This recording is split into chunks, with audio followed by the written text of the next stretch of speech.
Okay, so for our next segment, I'm going to turn it over to Chris to kind of introduce it and talk about it because we're basing it off an article that he wrote. So, Derek, if we can get that pulled up, and then Chris, if you want to go ahead and talk about it a little bit. So similar to all the corporations and the this and the that, celebrating Pride Month, which doesn't feel as much of a month anymore, more of a season. Yeah. The Girl Scouts of America has unveiled. It was a what was the terminology? Was it fun patch? A Pride fun patch? Fun themed patch or something. Yeah, Yeah, it's like a fun themed themed. Pride patch. And I was a Boy Scout. Olivia, you said you were a Girl Scout. I I know that was, they yes. offer merit badges, and I I don't had know so if many this is. badges. So many badges. Oh, yeah, I had a ton. Not to brag, but I had a lot of patches, okay? I had like that little. I don't know if you've seen like Star Trek or something where they have the little sash. Patches. Yeah. It was just full of badges. Yeah, I had a whole like thing full of them, and there wasn't even all of them were on there. I just like put as many as I could, and I still had like another like 50 or 60 of them because I was God. an overachiever as a child. I know that's why no one likes me. Continue. So I don't know, based off the document that I was able to find on this stuff, I don't know if this is a temporary thing that they can only earn during Pride Month. It's kind of the way it made it sound.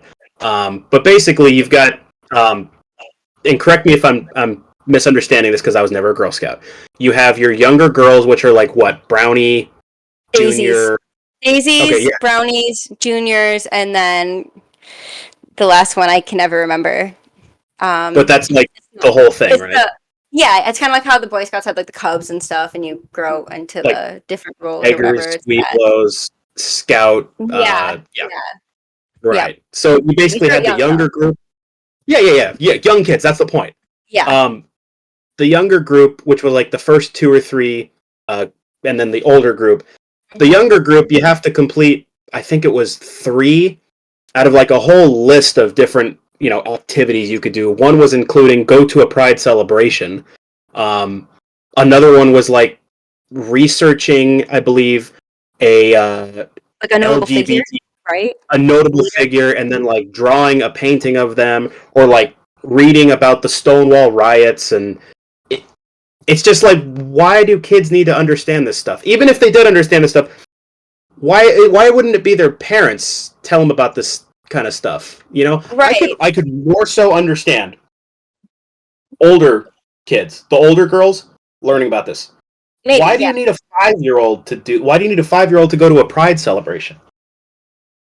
And I find it interesting that the patch that you can see there says I'm a Girl Scout, but in like smaller letters on the bottom says LGBTQ plus Pride Month.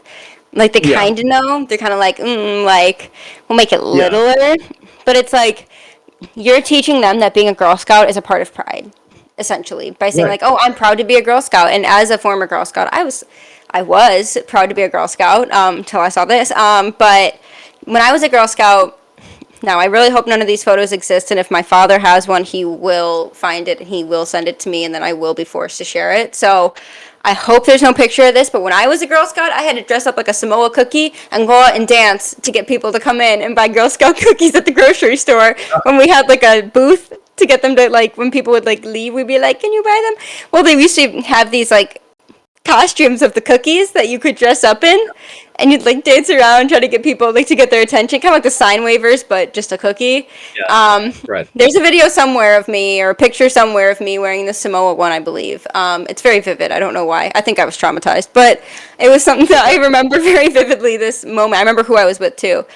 We both had to wear it at one point, and that's what we did. It was stupid, but it was fun, right? Like, I always sold the most cookies in my troop, not gonna lie, because both my parents would just go and like shill it to everybody they knew. They were like, oh, you like cookies? Cool. My daughter's a Girl Scout and she's gonna cry if you don't, do this. And so that was you. You were getting all the awards because your parents were selling it for you.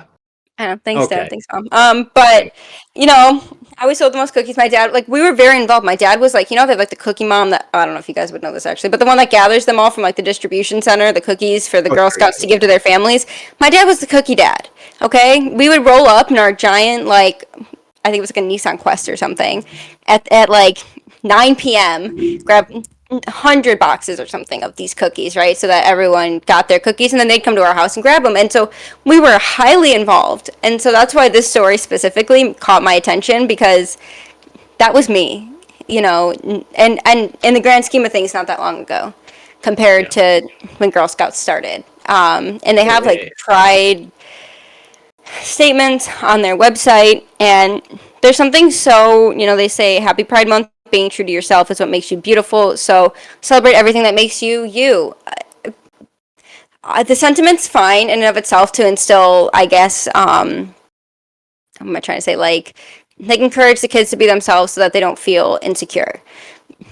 But the fact that it's coming from a place of like your sexuality, like that's like, don't be ashamed to like nerdy things. That's what I would take from that as a child. I'd be like, oh, I'm kind of nerdy and like these things, but I shouldn't be ashamed of that. Whereas now they're like, do you like girls? Don't be ashamed. And it's like, why is that like, I maybe had a crush on some guy in my class, like some boy in my class or whatever, but it was never like the way they push it now, where it's so sexualized to the point where like you have to think about these things. It wasn't like you see a boy in the playground you think is cute. No, oh my god, you have a crush on him for like a week. It's like, it's not like that anymore, because they changed it, and it's so scary to see that happening as someone who, one, wants to have kids, and two, was a kid, not too long ago. I mean, not that old. And so seeing that is, and the ways that they can get it, going to a pride event. I mean, like, first of all, please don't bring your kids to pride events. Most of them involve, openly sexual behavior that kids shouldn't be exposed to. It's one thing to accidentally walk in on mom and dad. It's another to be brought to an event to see that. So I've seen people conflate those, and it makes me mad. It's not the same thing. Right. There's a reason that kids cover their eyes and run out of the room when they see that. Okay, that's all I'm going to say. Is there's a reason kids will run out of the room if they see that. So I'm just like reading over the last of the article now, where you say that senior girls must complete 6 of the activities to get that badge. 6. First of all, as like a middle school, high schooler, I'm assuming that they have the brownies and the daisies together, and the juniors and then the cadets or whatever the heck they're called. Did I have that? I don't know if I even had that much time. And like, what parent is going to be like, let's get you a pride badge, honey? Like, that's what scares me, is that this is available and that they're going to do that. Like, pledge to wear purple on October 21st. So this isn't even like, I mean, it is a Pride Month thing, but like they're still trying to say like it's not a stand against just bullying, it's a stand against, because that's what they're saying, Spirit Day awareness for people that are bullied, but not people that are bullied, specifically LGBTQ plus youth who are bullied. Can't we just do it for everyone that's bullied? Like, it extends past June. It's year round. So what's the point of calling it Pride Month? Well, we've seen, I know you probably saw this on Twitter too, the list of like 100-something days that you have awareness or pride or remembrance or something like that. A day of silence, a day of whatever. It's like 145 days. 100. I thought it was 124. Jesus. Nope, so 145 days. Almost half the year. It is half the year. Oh my so gosh! It's almost like it's half the year is dedicated just to this one group of people. To sexuality. Yes.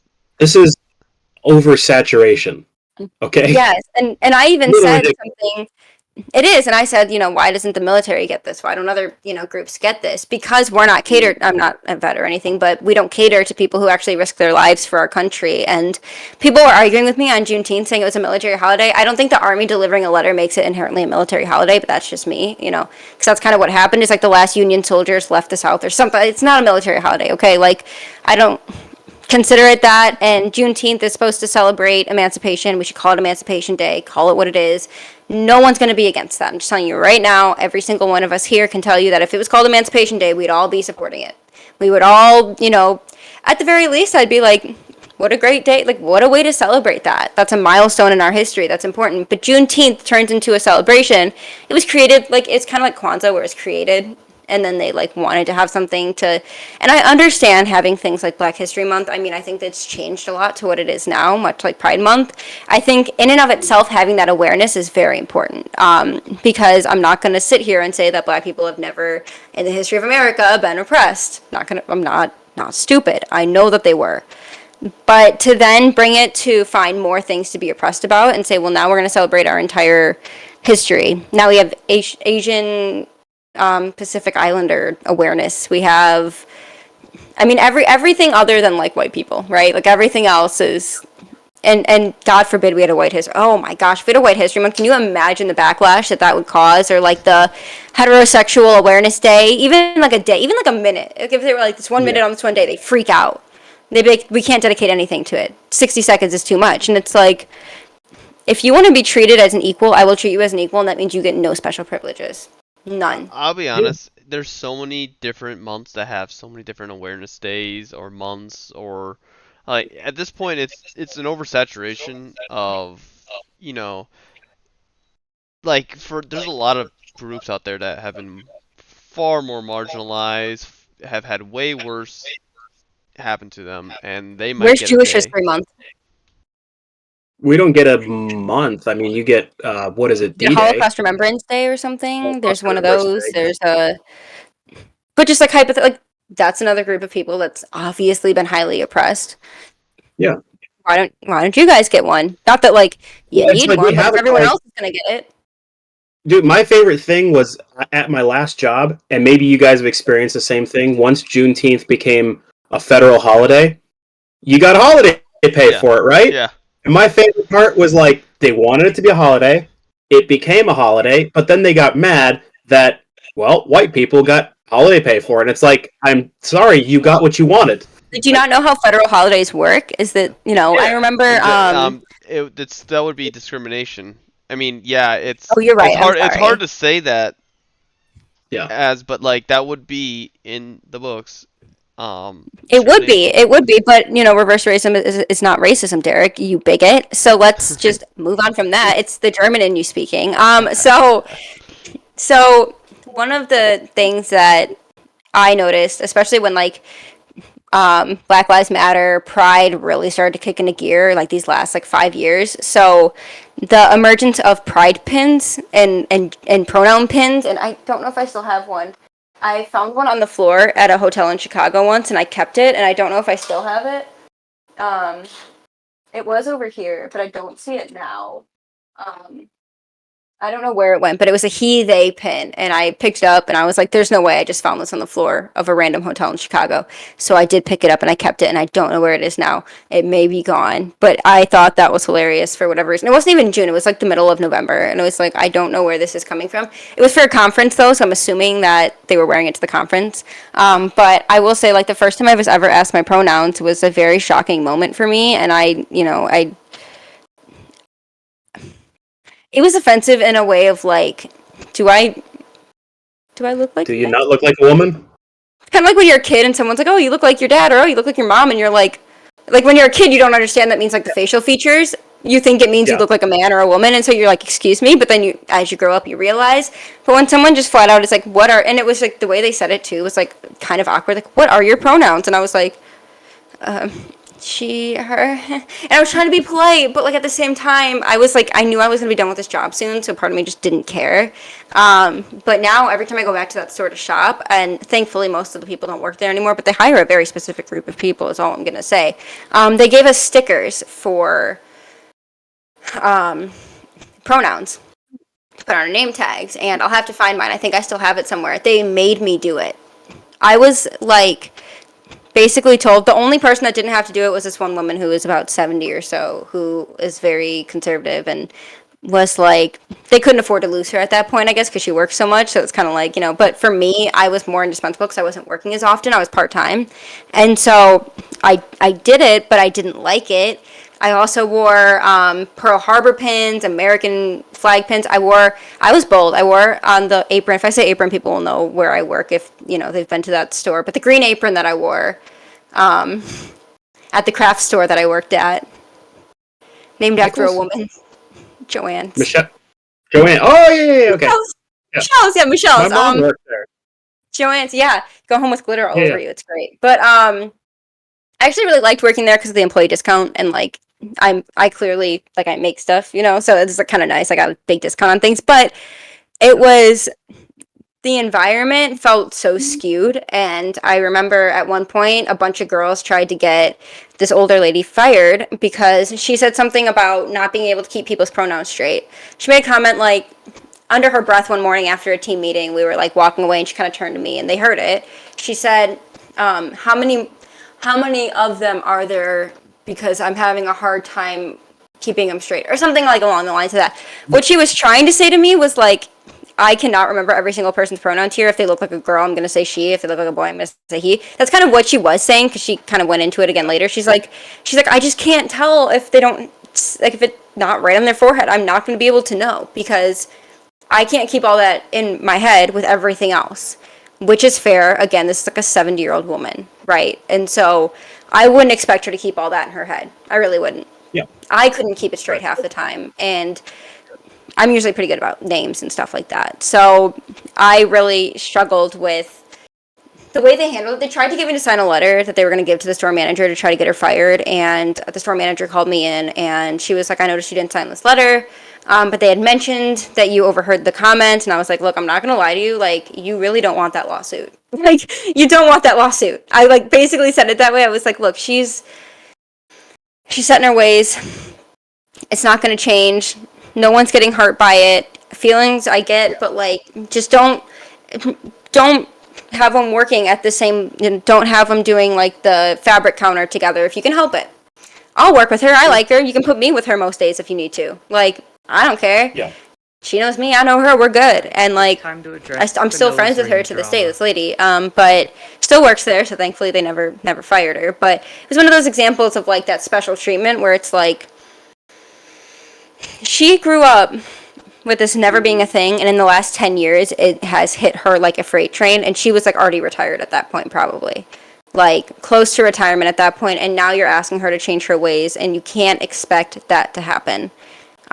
She wasn't mean to anybody. She's a very kind lady, never mean to anybody, never meant to say it, but she was confused, and that's all she was trying to say. And so when she said that to me, I understood that, but they took it as like an attack. They were like, she's attacking us, and I was like, I hate to break it to you, but like a 5'7" woman is probably not attacking you. Like, oh, with her words, oh, it's so scary. Like, oh, she said mean thing. Like, you guys are literally trying to get her to lose her job. What do you mean she's the mean one here? Yeah, right. They're starting to sound like the Totally, yeah. bullies. They were the mean girls, okay? They were, or the mean thems. I don't know, whatever. But they're the mean people. I don't know what to call them. That's funny. The mean individuals at the workplace, because I don't know, it was a whole group, and we got wildly, I mean, we talked about pride, we talked about the pronouns, we kind of got a little off topic, but it stayed within the general realm of like the whole gender argument. I think that this is dangerous to push onto children, because they're going to end up being like these girls who like bullied an elderly coworker into trying to get her fired. You don't want your kids to grow up and be that way. And the way that we're catering to children now is like the rich kids who get spoiled. You shouldn't cater to them, because that's exactly how they're going to behave in the real world. It's going to smack them in the face. They're going to have to work with people they don't like. They're going to have to deal with people they don't like. And when that happens, they're not going to know how to respond. Yes, it will be funny to watch. But no, it will not be funny to be the one that's attacked, is like directed at. Yeah.